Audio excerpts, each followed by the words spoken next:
ሰላም ወንድሞች እንዴት ናችሁ? እኔ ዳጊ እባላለሁ።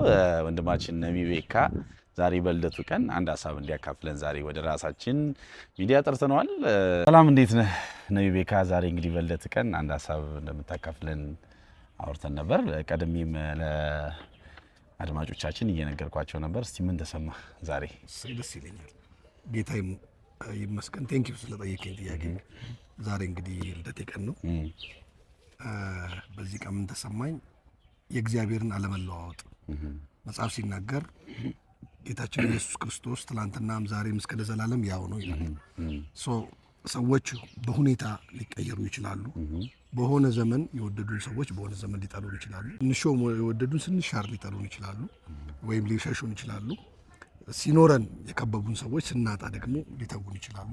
እንዲሁ ደግሞ ስንበረታ የፈለጉንና አብሮን የነበሩ ሰዎች ስንደክም ደግሞ በህይወት ጥለው ሊሄዱ ይችላሉ። ጌታ ግን እንደዛ አይደለም። ሁሉ ጊዜ ያው ነው። በሁኔታዎች የሚቀየር ጌታ አይደለም። በሁኔታዎች የሚቀየር አምላክ አይደለም። የኛ አምላክ በዚህ ደስ ብሎኝ ውስጤ በዚህ ሐሴት አድርጓል። ምክንያቱም ከኛ ሙሉ ነገር አይቶ ሳይሆን እንዲሁ በልጁ በኢየሱስ በኩል ወዶናል። እንዲሁ ነው የወደደን።